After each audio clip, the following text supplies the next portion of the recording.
Oh! Oh, no, no, no, no, no! No! It wasn't me! It was Ignacio! He's the one!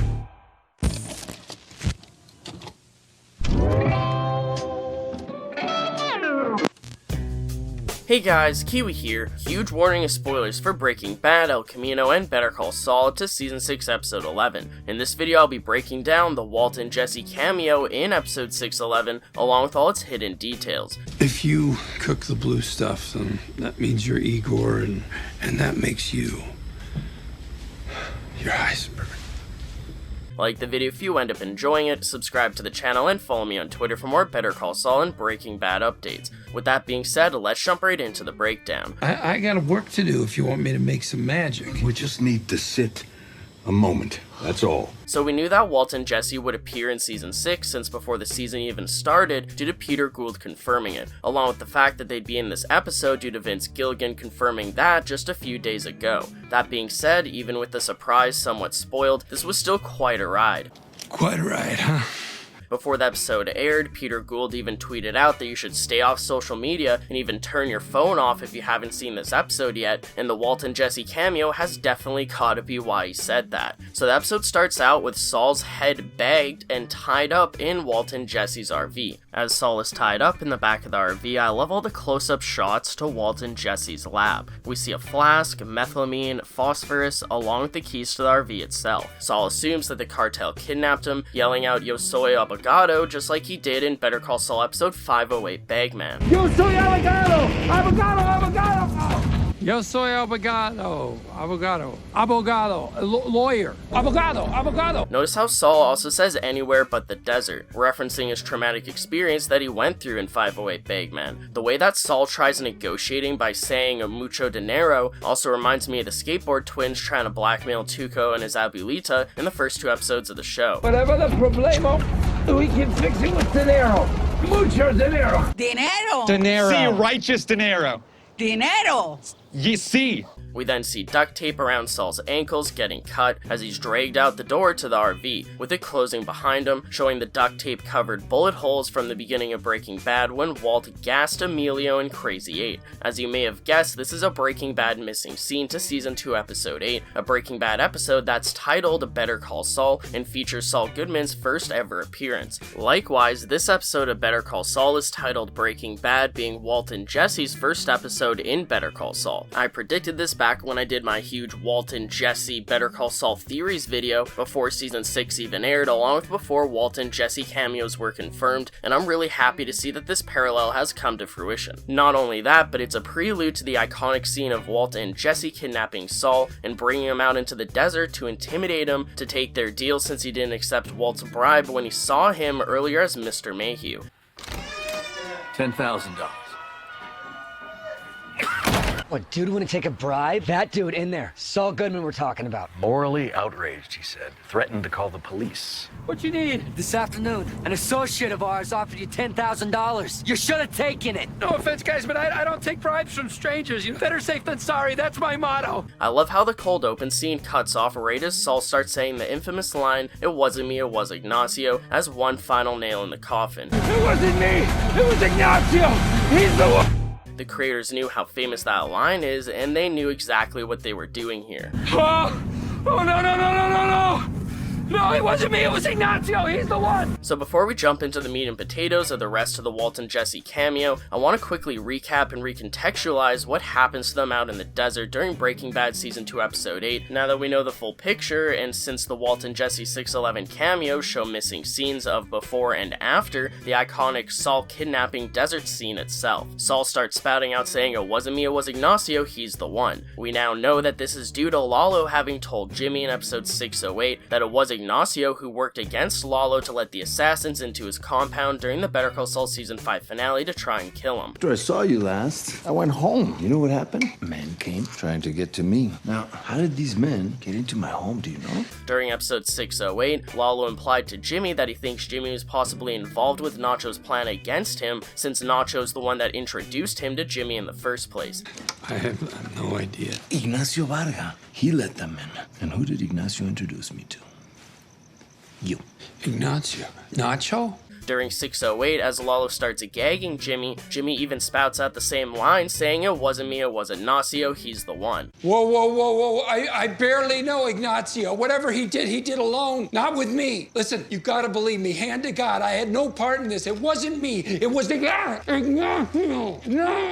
No, it wasn't me, it was Ignacio, he's the one! So the reason why Saul spouts out the same thing during Breaking Bad Season 2 Episode 8 while being kidnapped is due to his mind racing from the adrenaline, along with jumping to the first traumatic thing he can think of due to the PTSD that Lalo gave him, along with the PTSD that he got from Bagman due to being out in the desert once more. Then when Jesse tells Saul to just speak English, Saul says Lalo didn't send you, and then starts yelling out, "Oh, thank God," after Jesse asks who, clearly not knowing who Saul is talking about. I just speak English. Lalo didn't send you? No, Lalo? Who? Oh, thank God. Oh, Christ. Oh, I thought... From this moment, when Saul realizes that this has nothing to do with the cartel, he takes control of the situation. Remember how at the end of Better Call Saul 608, although Mike told Jimmy that Lalo won't be coming back, Mike never specifically told Jimmy that Lalo was dead. Even if Mike did, there's a chance that Jimmy still would have never believed him without proof, due to Mike being wrong once before in regards to Lalo getting killed back at the end of Season 5 of Better Call Saul. Lalo said he was coming back. He's not coming. No, he said he was. He told me. You understand me? He is not coming back. Now you listen and you shut up. Lalo Salamanca is going to die tonight. Tonight?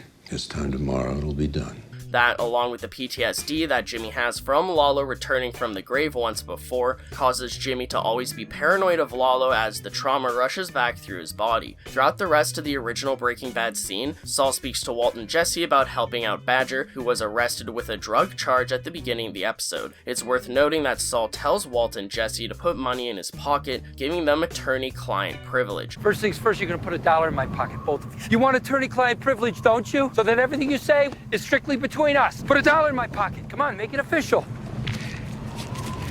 All right, now you, ski bum. I got some 5. I'll take a 5. Come on already, come on. Okay, you're now both officially represented by Saul Goodman and Associates. Your secrets are safe with me under threat of disbarment. We know that Saul got this trick from Kim back in Better Call Saul Season 3, when Kim did the same thing to Jimmy so that she could privately speak to him about Chuck secretly recording him during the Better Call Saul Season 2 finale. Hello? I can't... Give me $1. Give you $1. Yeah, just hand me $1. Come on. All I got's a 20. Fine, whatever. All right, I'm your lawyer now. If anyone asks me what I know, we have confidentiality. Why do we need confidentiality? Jimmy, what did you say to Chuck? So, into the main Walt and Jesse cameo. I love how the cold open scene ends with showing the RV door close, along with showing Saul's iconic Ignacio line, while the actual Walt and Jesse cameo starts with the RV door opening, showing what happened after the Breaking Bad scene. Saul calling the RV a traveling roadshow is hilarious, along with his fascination that they cook their product in it. Walt tells Jesse no details after he mentions how the ship travels, but Jesse continues by saying that they don't deal from the RV itself. Saul tells Walt and Jesse that putting $1 in his pocket didn't just grant them a one-time private conversation, referencing the conversation that they just had outside the RV, but that it grants them a full-on Saul Goodman representation. This is of course a reference to the client-attorney privilege. You want attorney-client privilege, don't you? Fellas, that money you put in my pocket, that doesn't just extend to this job. That'll get you attorney-client privilege on all matters. Walt lectures Jesse, saying how Saul is on a need-to-know basis, to which Jesse calls Walt out how Saul didn't need to know what Jesse's face looked like. This is of course due to the fact that Jesse gave Walt a hard time for removing his ski mask first, along with Jesse being reluctant to afterwards. God, take it easy. Take the ski mask off. I feel like I'm talking to the Weather Underground here. Just do it. He is on a need-to-know basis. Oh, I didn't want to show my face. Did he need to know that?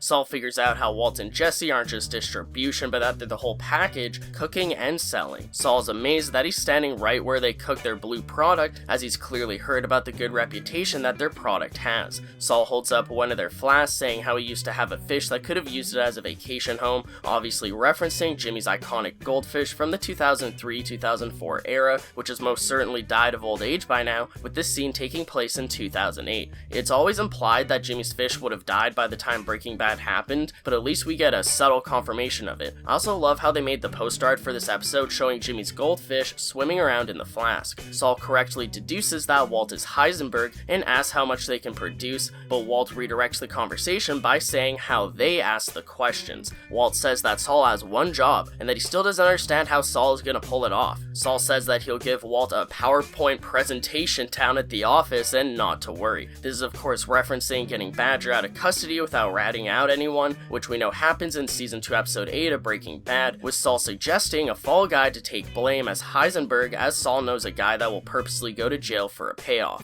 All right.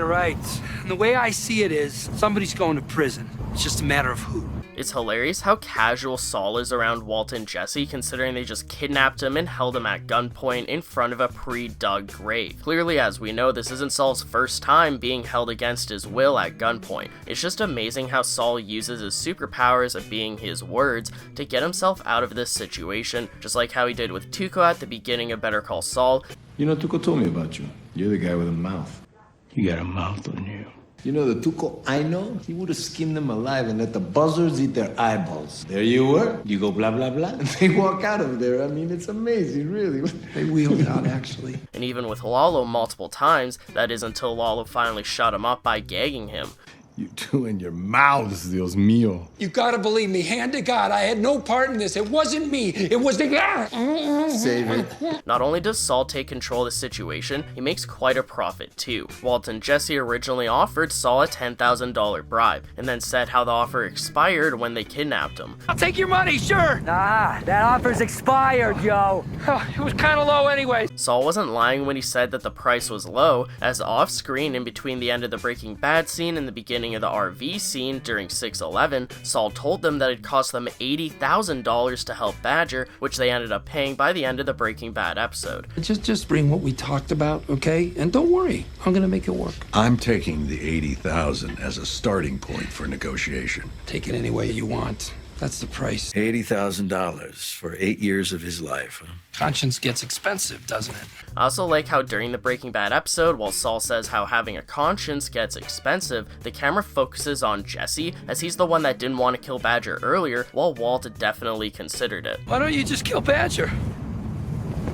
We're not killing Badger, yo! Okay, so if a prison shanking is completely off the table, and we're sure of that? No shanking! Yeah, look, if this option is too expensive, you can still always Badger in the chow line.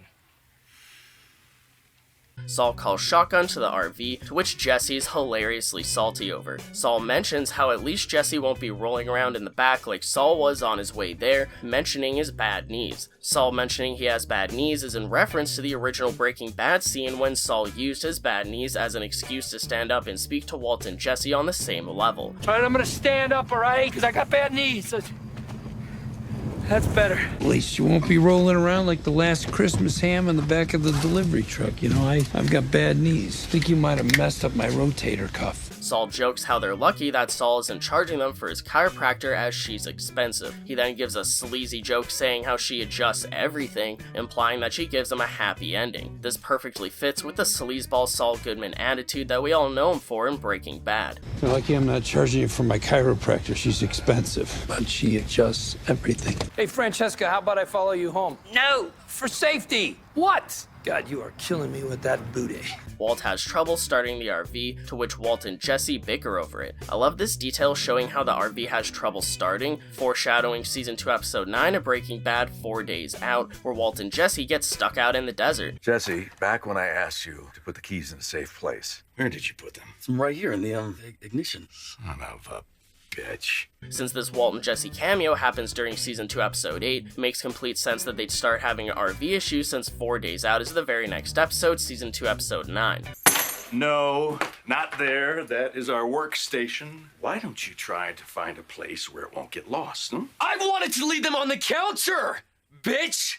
Oh, I'm sorry. Oh, the workstation. Saul tries rushing Walt to get him back to his office, but Walt says that they need to wait for the fuel pump to cool down as it must have overheated from idling for too long. Again, notice how Walt takes the keys out of the ignition not to drain the battery, a mistake that Jesse makes by not doing so in 4 Days Out. This reference is definitely intentional, as if the RV having trouble starting wasn't enough of a hint. They also paralleled the scene of Walt taking out the keys from the ignition in 6-11 to Jesse leaving the keys in the ignition in 4 Days Out exactly, even down to the camera panning up from the ignition to show the red light on the dash, signifying that the battery to the RV is being used. When Saul stares at Walt coughing again, this is also in reference to the original Breaking Bad scene where Saul profiled Walt as Mr. Mayhew, even with the ski mask on, due to his cough.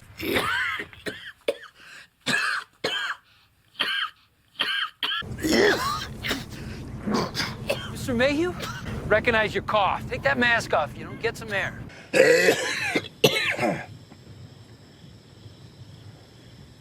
This is what caused Saul to convince Walt to take his ski mask off and reveal his face to him. Jesse eventually also takes his mask off too once Saul tells them that they're officially represented by him after they put cash in his pocket like he told them to. Also, while we're on the topic of the ski mask, I love how they're the perfect excuse to not have to show Walt's bald head due to Bryan Cranston probably not wanting to shave his head for the Better Call Saul cameo, similar to his El Camino cameo. This way, the creators didn't have to worry about putting a bald cap on Bryan's head and then using CGI to slightly shrink his head like how they had to do in El Camino, which caused some fans to complain that Walt's head looked off in that film. Didn't really matter to me, but I did see a lot of complaints. Anyways, Jesse tries creating conversation to pass the time by asking Saul who Lalo is, to which Saul instantly perks up at the thought of him. Saul tries brushing off this comment, but it clearly bothers him as he still has lasting PTSD from all the events with Lalo back in 2004. To be honest, Jesse asking Saul who Lalo is made my day, even though we don't get too much more in regards to this conversation. Although Jesse knows who the Salamancas are through Tuco, he admits that he never heard of someone named Lalo on the streets. So, who's Lalo? Who? Lalo. Got some dude named Lalo sent us. You seem pretty freaked out. Never heard of no Lalo on the street. It's nobody. Although Jesse never learns who Lalo is, he eventually works alongside Lalo during seasons 3 and 4 of Breaking Bad, considering that Walt and Jesse end up cooking in the super lab directly above where Lalo was buried with Howard. Saul redirects the conversation by asking Walt to try and start the RV again, joking that they'll be found 1,000 years from now buried in a sandstorm. This is clearly a reference to the original Planet of the Apes, as we know Jimmy/Saul is a pop culture movie buff who always references movies. This is because the creators of the show are movie buffs themselves, and they let that leak out through Jimmy and Saul's character. Hey, are we gonna try that again? Or are they gonna find us, buried in a sandstorm 1,000 years from now? Just please. Fun fact, seeing the Statue of Liberty blow up at the Kettleman's business out in the desert during Better Call Saul 602 is also a reference to the same scene from Planet of the Apes. Walt successfully starts the RV, giving Jesse a glare that implies "I told you so." Jesse sarcastically says "bravo," to which Saul says "I second that." This may be a subtle nod to the "Bravo Vince" memes that were created due to the creator of Breaking Bad, Vince Gilligan, being such a dang genius in regards to the creation of both of these shows. As Walt and Jesse and Saul drive away, the camera pans down to an empty grave in the desert that Walt and Jesse threaten Saul with. As the scene ends, the show transitions from the grave to showing Gene laying in his bed, but perfectly centered so that halfway through the transition, Gene appears as if he's laying in the grave that Walt and Jesse dug for him. This is symbolic for many reasons, and will most likely return to this symbolism once Better Call Saul is over, and we know what Gene's fate is once and for all. Episode 611 was absolutely amazing, definitely one of my favorite Better Call Saul episodes of all time. There's so much to discuss from this episode, and I already have a bunch of videos planned for the next few days, so check back on the channel soon for more 611 breakdowns. I'd appreciate a like on the video if you've enjoyed anything I've said today. If you're new to the channel, just haven't yet already, subscribe and hit that bell notification to stay updated on when I post new content on Better Call Saul and Breaking Bad. Check out my Patreon or give a super thanks to help support the channel financially. But most importantly, I thank you all so much for watching, and until next time, I'll talk to you guys later. Peace out. Ay, siempre soy amigo, siempre soy amigo del cartel. El amigo del cartel, el amigo del cartel.